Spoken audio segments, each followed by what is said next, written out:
Thank you, everybody, for tuning in to the Execute podcast. Today's episode is going to be crazy. Get your paper and pen. Miss Savvy Henderson is coming on our episode today. You don't want to miss it. Stay tuned.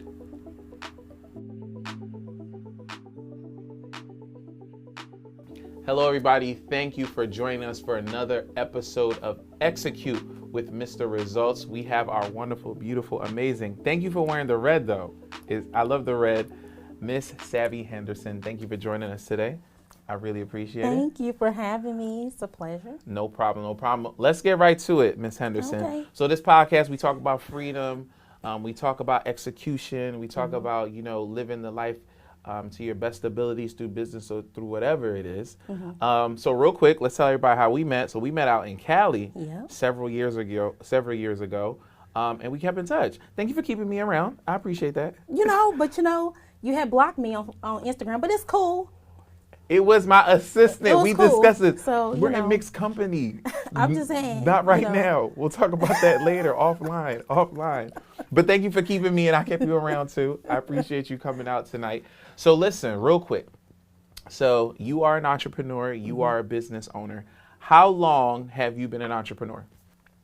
So, now I first registered my first company after I graduated college. Okay. But I had a job. So I registered my company. It was just a DBA.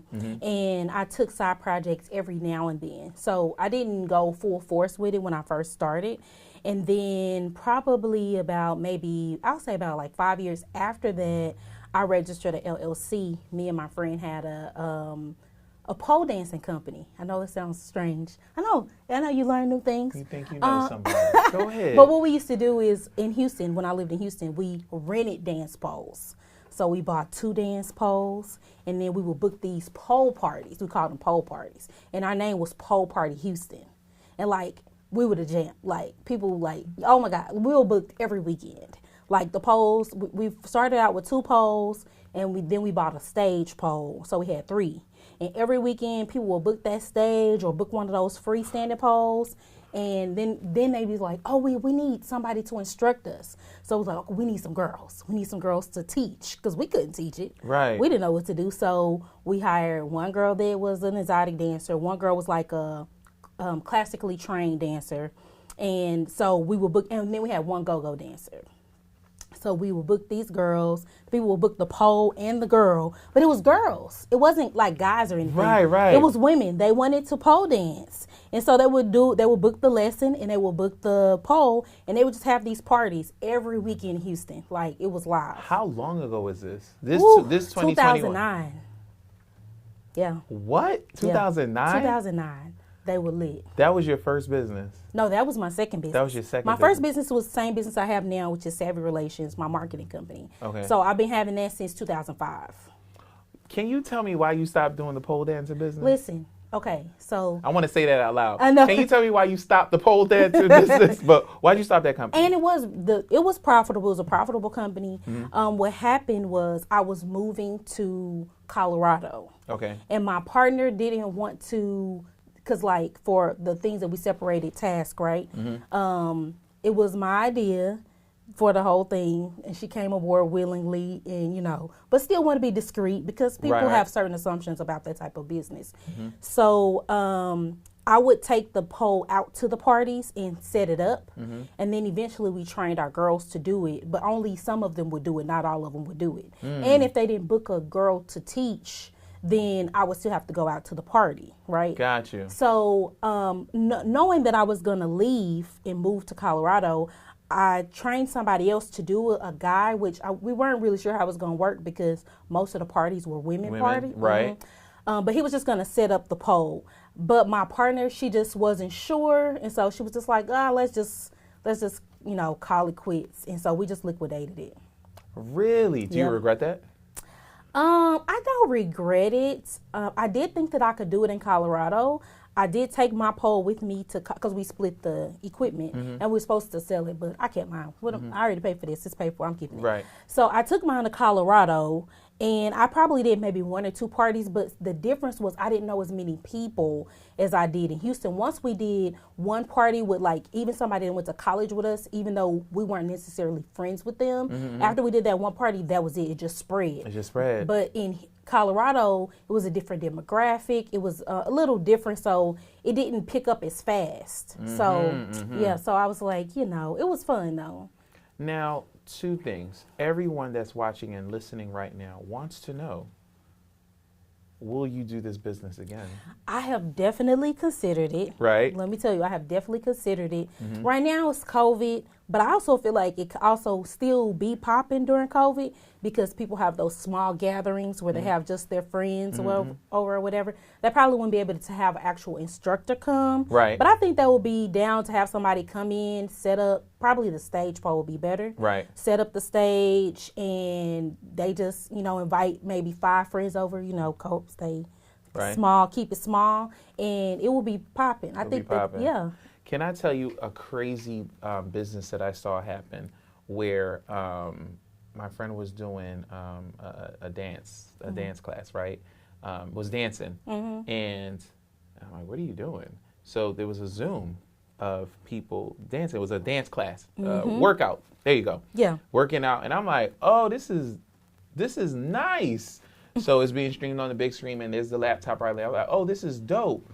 And I was like, oh, let me just watch this. So there's literally hundreds of people from all over the world in this dance class. So this lady has like a class in like Jersey, and she just streams her working out because no one could come to her gym anymore, right? And it's like 300 people in there, and it's like a soca type vibe. So everybody has their flags where they repping and all that stuff. And then at the end of the workout, they do like a spotlight. So everybody waving their flags. So it's like real interactive. Yeah. And then it was just so decent. Like I loved it. Right. And it was 300 people working out at the same time. Yeah. Women of all shapes and sizes.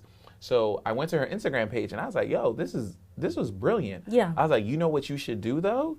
And she DM'd me back and she's like, what? I was like, and this was only like her second week doing it. And she had 300 people. Right. And I was like, I think in a month you'll have 1,000 people, right? Working out with you. COVID's not going to last forever. But I'm telling you, if you charge $5, $10, nothing crazy, and you do the class once a week, you're gonna make a fortune. Yeah. And she's like, yo, you're right. I'm like, yeah, and you could send out the link and people will pay for the link. And they'll definitely do it. So I think COVID has helped teach me how to definitely pivot a lot. Yeah. So you go to Colorado from Houston. A southern Houston, that twang, that beautiful twang that you got, and you went to Colorado. I went to Colorado. What took you to Colorado?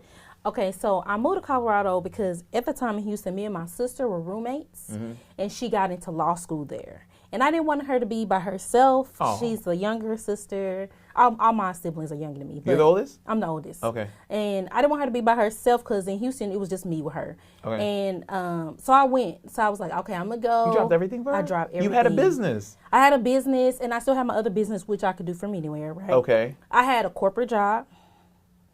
You quit the corporate job? I quit the corporate job, and I was just about to get a Land Rover. I had all this stuff going on, but I was like, a Land Rover? Yeah, a Land Rover. That was a big deal back then, so I don't want to hear what you're talking about. No, I'm just saying, like, you was about to get a brand new car. Yeah, I was about to get a brand new car. Like, I lived, like, in the Galleria area in Houston. Like, it was popping. Like, and you left it all for your sister? I left it all. You like her? I love her. I love her. Good. I love her. But, it was a new start. I had been in Houston for 11 years. Right. And I was like, try something different. Okay. And so that's what I did. I moved to Colorado. It was beautiful. Like we had went to visit before she chose, because she got into some other schools. Right. But that's the one she chose. How long were you in Colorado?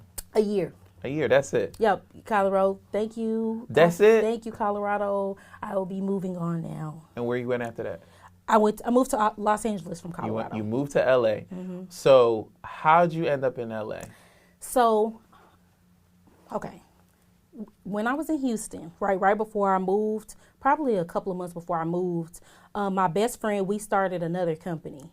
See, this what it's the thing. I love the serial entrepreneurship. Yeah. I love it. My friend, we started a shoe company. It started online, and then we were going to open a store in Dallas because that's where we're from. So when I moved to Colorado, we had the shoe store already, right?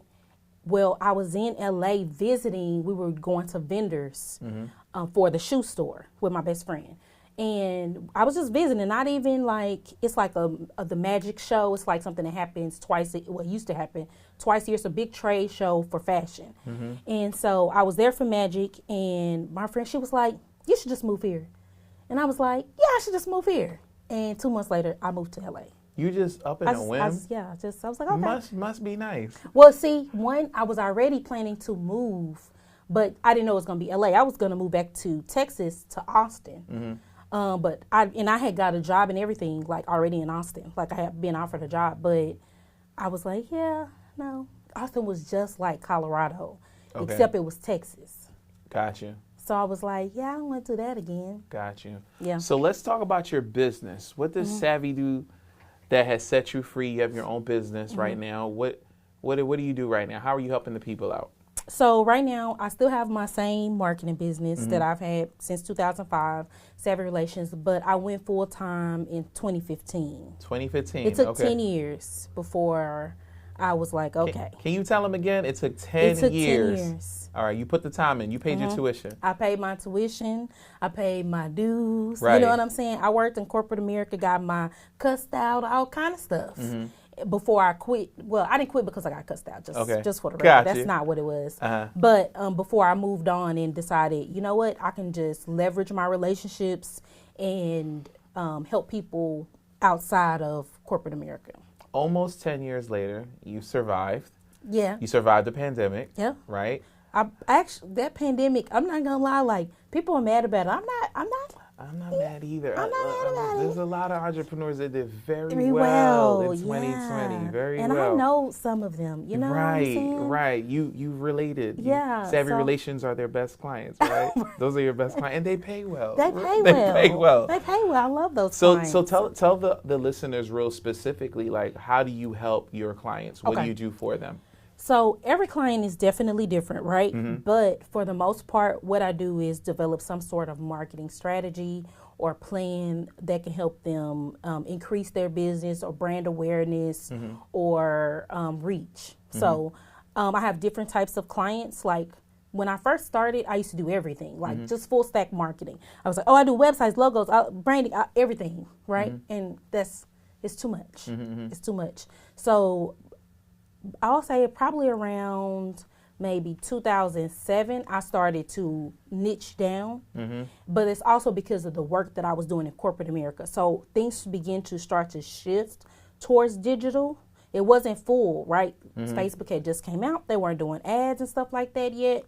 But companies were starting to migrate to have business pages and stuff like that. Right. So it went probably about 2010 is when it first I switched a bunch of companies, like corporate companies, that never thought about Facebook into Facebook, LinkedIn, got them profiles. Not Instagram. Instagram wasn't there yet. Yeah. I got them onto the platforms. So for my clients now, I do a lot of social media marketing, which I'm moving away from as well.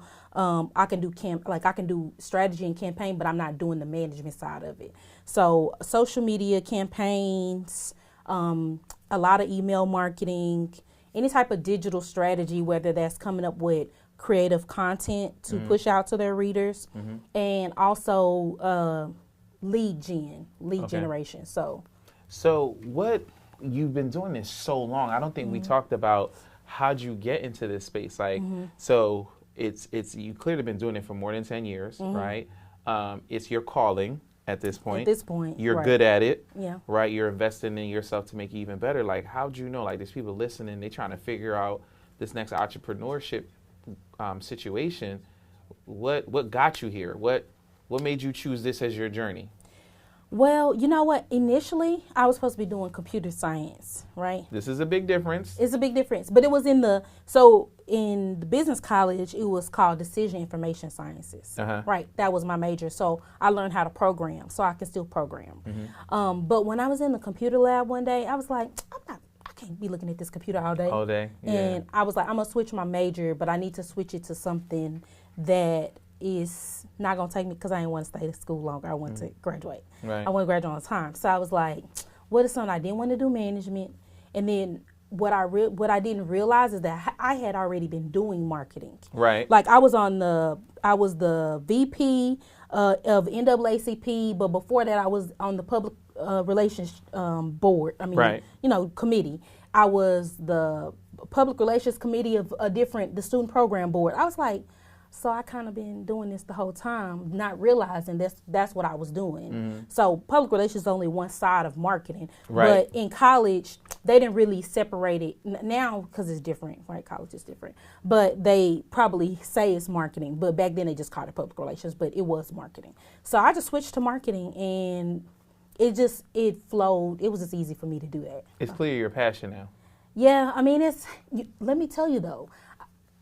In Colorado, my hairstylist said, marketing is nobody's passion. I was like, yeah, no, marketing. She was like, no, that's not it. I was like, okay. Why she say that? Because I think she just didn't believe that can be anyone's passion. But I think also people put it in a box. It's not just one thing, right? There's so many facets of it. Marketing, yeah. That it definitely can be somebody's passion. And for me, I get on people's nerves. Like I could just be watching TV and I'd be like, why they do that? Like they should have did this. Savvy would have done it different if they hired you. Yeah, and I will break down I was like, they should have did this, and this, and then it would have worked like this. So I'm like, you can't be talking about that's not a passion. It's definitely a skill set. I'm passionate about other things, but it's definitely like one of those things I could just do it effortlessly. So to our listeners listening, you got to give us a free gem. I just started my business. I'm trying to get a couple of followers. Like nobody's on here yet. And I'm just any type of lead gen. And I've exhausted friends and family. How can these listeners, people who are watching us right now, how can I get a little bit of business? I'm trying to figure this out. What can I do? I started a credit repair company. Can you help me? Yeah, so for credit, let's say it was credit repair. Yeah, credit repair. It didn't even have to be credit repair, but let's say it was some type of, you do something and you get an end result, right? Okay. I would definitely put out APB, I'm taking 3 case studies, right? I'm taking 3 case studies. I'm going to give you a discounted service, like for the super low, for your testimony. Now, some people will say do it for free, but I say people, they don't appreciate what they don't pay for.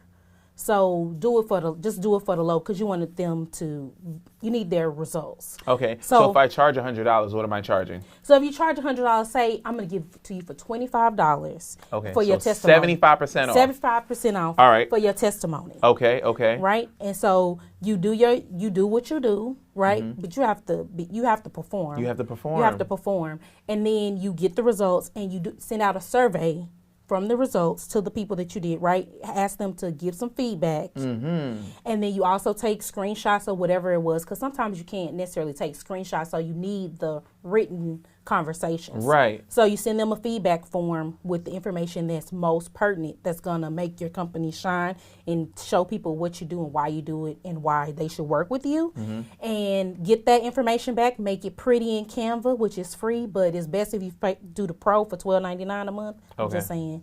And $12.99. It's $12. Like right. Literally, I can tell you how to start a business. Like you can start it. You have to grow into the LLC, right? Okay. For $33. Okay. We went from $12.99 to $30. I can tell you how to start a whole business with $33, and then yes. And after you make, depending on what state you live in, right? Right. After you make your first, I don't know, like let's just say $300 to $500, go ahead and get your LLC. Okay. You know what I'm saying? This is a great gem right here. It is. I have a little thing. So you want me to say how to grow into your LLC? Yes. Give these people this game. That's why I love it. This is so crazy because I'm in this, I'm in a bunch of Facebook groups. Yeah, and I get in them because for different clients, I have to see where their audience is. So I get in groups and I measure the audience and see what they're doing. Mm-hmm. So I'm in this Facebook group, and this was like an old post. Somebody was like, well, how much do you really need to start a business? Mm-hmm. And I posted that like years ago. Somebody DM'd it to me. They screenshotted, DM'd it to me. It was like, do you still do this? And I was like, that was a DIY. I'm not going to, for $33, you can do it yourself. Like, right. And okay, so this is what it is. Mm-hmm. So what I said is you have $33. $33 is all I got. That's all you got, $33. Yeah. The first thing you're going to do is look for your business name on your state. You're going to search in the state. Secretary of State. Secretary of State, gonna search it. See if it's available. See if it's available. Also, because it's a DBA, you're gonna search your county. Okay. Right, because every state is different. Sometimes you have to just go through the county. Search your county for the name. Right, you got your name. I'm not saying get it. I'm just saying search it. Make sure it's available. It's available before you start moving around. Okay, right? Y'all writing this down? All right, go ahead. So you search for this. You search for it. You got it. Okay, it's available. Now what you're gonna do is go buy the domain name. Right, buy it from Google for $12 a year. Ooh, why Google not GoDaddy? Because it's $12 a year. It does not change. Okay. Now, GoDaddy will give it to you for $1. Then next year, they're going to charge you $15 for the remaining years. Right. So Google won't change it to be $12. Go ahead and get it. Now you have $23 left. No, you have $21 left. This is a great little ebook. We got to wrap after this. Right. Go ahead. You have $21 left, right? Okay, so now what you're going to do is go over to Launchrock. Go to Launchrock, create a landing page. Right? On your landing page, you can collect their emails. You can also have a PayPal link or where you want to sell whatever you're going to sell. You can, if you have Calendly, which I wouldn't say, I'm not going to go into the Calendly. Basically, you want to, it's a whole different thing. Right. So on here, on this landing page, you want to put the information that they need to either purchase or learn more about your business, right? Okay. It's free. Okay. Launchrock is free, right? But in GoDaddy, in the Google, you got me saying GoDaddy. Go back to your Google, point your domain to your Launchrock free page, right? You still got $21. You have a website now. Okay, now go. This is crazy. You giving too much. Go ahead. Go ahead. Go to PayPal, create you a business PayPal account, right? It's free, doesn't cost anything. Okay, you already did that. Go set up your free Canva website. I mean, not website. You know, the app. Set up the Canva account. It's do the free one at first. Go in there, create you a little quick logo. You can just pick a template. Now I will say you cannot trademark a Canva logo because the fonts belong to Canva. You have to purchase. If you want to trademark and all that, it's going to take a little. You can't do that for $33, basically. Okay. But you can create you a quick logo in Canva, right? You can set your brand colors up and everything in Canva. Now, for the brand colors, I would say go to Pinterest and get some ideas. Put in branding palettes, and so that you can get some ideas about what colors resonate with what type of business and all that. Then go back over to Canva and create it for your own business. Also in Canva, then you're going to click a flyer, right? You're going to make a flyer. You're going to post whatever services you have on this flyer. Please pick a template that already looks nice, but change it to the colors that you picked, right? You're going to export those. These are still free. You ain't paid for nothing yet because you got the free Canva. You still have $21. And you want to go to your Instagram that I hope you have created after you did your website. Right. And your Facebook page. Got you. Connected them all, made them business pages. And then you're going to post it on your Facebook and your Instagram through Facebook Creator Studio, which will post to Instagram at the same time so that you only post it once and not twice. After you post it on your Facebook page, I want you to share it on your personal Facebook page from your Facebook page. Ask everybody to follow your Facebook page. I'm just saying. Go ahead. You still have $21. Still have $21. You still have $21. Now I want you to go back to Canva. Create a business card for free, right? The design. You can get 50 for $11. $11 from where? Canva. From Canva prints them too. They have printing. I don't have to go to Vistaprint? No, you do not. Okay. Actually, it might be $100 for $11. All right. Print your business cards. Now, because a lot of people will just tell you to do digital marketing, but you still have to do traditional marketing, right? You have to. You still have to Tried do and that. true. Because what if all that stuff goes away? What are you going to do, So you need to cultivate that. Now you're going to take those $11 cards. You're going to go out. You're going to pass those jokers out. Gotcha. But you need to go to where whatever service you have, like let's say if you're a makeup artist, then go to the beauty shop. Send it, give it out to every every stylist. Let them know that you'll give them a referral fee of $10 or $15 for every client they send to you. And if you could do it in the shop, you'll pay a little space fee for doing it at their shop. Or you can even book a day where you're going to be there every week to, you know what I'm saying? To handle all of the clientele, and they can make. Can I make you laugh real quick? What? So can I tell you where I left my business cards when I first started? Where? Urinals. Oh, what? I would take out I would put it on wherever I went. I would put it there. I got a couple of dollars from it, so it worked a little bit. It worked a little bit. You know what I'm saying? guess what? You still have $11. Still have $11. You still have $11, but you already have business cards. You have a logo. You have a website. You have a Facebook, social Instagram. Media, logo. And if you did your case study, right? Because if you did that, create your Canva post with the case you about got the case results. studies, you got results. Now you can put those results in your Canva thing. Right. And you can make, if you those people signed up for those case studies, you made $75. You didn't even spend the whole $33. I'm saying. Yeah, you started a business for free, technically speaking. If you have enough case studies, then you could go and get the LLC done, created. Yeah. So is that it? That's it. I mean, it's a whole. So we're gonna do an ebook, all right? Okay. No, we're gonna do an ebook. This is definitely gonna happen. I think that's the most information we got in like 5 minutes on this show. That's really good information. Starting a business for $33. So starting a business for $33. So this is why you are good at what you do. When did you figure out this was your calling? Because you just spit that, like, that's old info. I know people got to pay for the good sauce, but that's old info. Clearly it is your calling. Yeah. When did you figure out this was it for you? I'm not really sure if there was like an exact moment, right? But what would happen is I could talk to people and they're not necessarily telling me they're trying to do something, but they're just telling me what they do, and I already have generated monetization ideas for them. Like, oh yeah, this was. Oh, as you're doing consultation, you're listening to them. It's not even a consultation. We're just talking, and I'm just like, oh, they need to be doing this, right? And create, like, literally somebody was like, oh, I should start a YouTube talking about fitness and all this other stuff, and I was like, you know, I created a whole plan, like the first 5 shows, how to roll it out, the focuses of the show, like that they should focus on each week, and what days they should post on. Like, yeah, so it's just kind of a thing. I don't know when it happened. It just does. And it's a thing now, and you were to something crazy. So this your business journey, your entrepreneurship, your freedom, because you don't work for anybody anymore. It's definitely a decade, more than a decade in. And you've learned a lot. I've learned so much. So tell our audience one important thing you've learned in becoming free, this journey of entrepreneurship, one important thing you've learned. Okay. One important thing I learned is even though you're free, you're still not the master of your time, right? So that's scary. It is. So what happens is people think that when they're I'm gonna have all this time. But honestly, if you're still trading time for money, then you're not free, right? So it's like once I became, I was like, I'm actually working more. Yeah.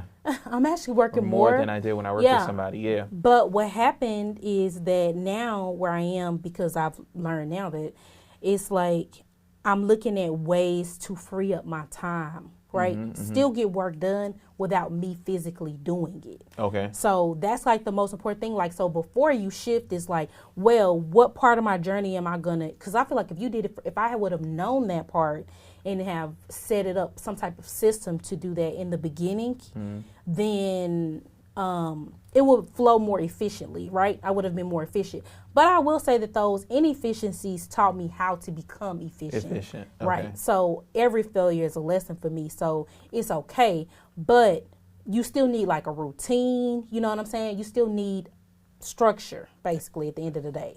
What is the best part? We're just going to say free. What's the best part of being free? Being free. Literally, people like, you just do what you want to do. That's right. Literally, I do what I want. Like, I still have work and stuff that I need to do for clients, but at the end of the day, I'm going to do what I want to do. If I want to fire those clients, y'all fired. I ain't going to get paid. Right. But they fired. I'm done. I don't have to do that. So you're in the Big Apple right now. You're in New York. I'm in New York. All right, because you're moving a lot. We started this interview in Houston. We got to Colorado. We in LA right now. You gave us some crazy gems. We're gonna talk about this book on offline. And now you're in New York. How has New York been treating you? And what got you to New York? Okay, New York is great. What got me to New York is this pandemic, really, right? I really went to New York for a visit. I was like, oh, I'm just going to visit. And all my friends were like, you're not coming back. And I was like, y'all, it's my birthday. Like, I went to go for my birthday. I went Really? I went a week before my birthday. I was like, I'm just going for a visit. Like, I haven't been in a while. I usually go every year. Like, they're like, yeah, you're not coming back. We don't think you're coming back. And literally, I did not go back. Well, okay, I went back to move out of my apartment in LA. You went to New York for a visit. And what happened in New York? Who's the guy? No, it's not a guy. It wasn't a guy. That was the crazy part. Everybody's like, it's a guy. No, really, my friend's like, oh, you gonna be married? I was like, it's no. But that wasn't it. So what was it? It was just different. Like, the energy was different. And I've been in LA for 7 years. The energy was different in New York. It's always different in New York anyway, right? But the pandemic hit, and when I was in New York, and then, so that was like March last year. Right. I had to go to LA, move out of my apartment. And then what happened is I signed up for this, like, it's called Workaway, right? So basically you stay at people's house, right? And you do some type of work for them, and they'll let you stay there for free. Right. So I was like, I was using this as a sign. I said, this particular Workaway was work that I already do, like digital marketing, content creation, stuff like that. I was like, that's normally the Workaway stuff is like gardening, housework, but it wasn't. So I was like, this could really work. Like, if they pick me, then I'm moving. You're kidding. I promise. So it's an app? It's a website, and it's global. Like, you can move anywhere in the world and like stay at people's houses for free if you do some type of work for them. It's like an exchange program. Yes. I feel like I know you, but I don't know you. I did not know this is how you ended up in New York. Really? So you did some marketing for them. And they let me stay at their house for free. In New York. And it was in Jersey. It was in Jersey. Hop skipping away from New York, though. And then, wow. And then after, because it was for a short term, right? So it was for 2 months. Okay. And then I moved to Brooklyn. Yeah. So I did the work. Like, I helped them with their YouTube page. Set them up. Website. You gave them all the good sauce? You gave them the good stuff? No, well, they were already doing well. I did help them with some stuff like SEO and stuff like that for their YouTube. Hopefully they were already monetizing it because they had an audience already. It was a little strange. Right. But it was okay. Like, they didn't really understand digital marketing. So I just helped them get it in line. Okay. Yeah. So I know your time is super valuable, right? SEO. Why should everybody do that? You know what? The reason why is because you want to be found. At the end of the day, that's it. You just want to be found. Okay. And it's the best way to be found? Yeah, but see, there's small things that people don't consider as SEO. Like, what is SEO? Real quick for those. Search engine optimization. Okay. Right? All right. I'll give you a really quick one that you can do all the time that will help that people don't normally do. Let's say you uploading a picture on Facebook or your YouTube thumbnail, or any of your banners, website, any of that, right? Name the picture with your website, what it is, and a few keywords. People just upload this like image 1, 2, 3, 4, 5. When people go to Google and they're searching black girl with curly hair, it pulls up images that has that in the tags. And that's probably basic information that any but no one does it.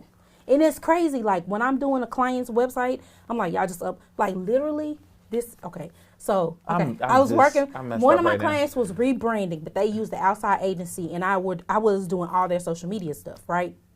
I used the outside agency, and so because of the platform they built it on, it's a platform that I use for my clients, right? So they added me as a partner, right? So when I went in there and I looked at what the agency I did, I was like, they uploaded all this stuff, no names.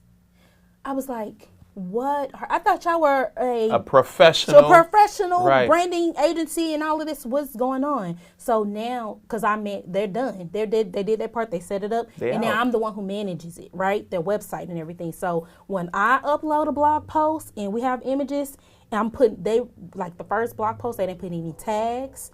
And they didn't put meta tags, so same as keywords. You want to put it in your blog post. There's an area on most platforms that has it. And so I did that, and I named the pictures with the brand name, who's in the picture, and what they're doing so that it can come up in Google. Like, all of the assets assets or any images, media, video that are that on is a website, yeah. on a website, and they didn't name any of it to bring people back. Like when people are searching, they need to come back to that. Like, because I don't know if you ever noticed, sometimes when you click on the Google, like if you search in Google and you click on the image, yeah, it'll pop up on the side, but it tells you the source. Yeah. Sometimes when you accidentally click it, you're trying to save it, but it'll take you to that website where it is. Right. All on purpose. By design. By design. Yes. So that was amazing. That was a good one. Thank you. See, this is why it's good to do a podcast, because you get all this free information. You know what I'm saying? This is great. This is great. So listen, real quick, one more story. You were in Africa.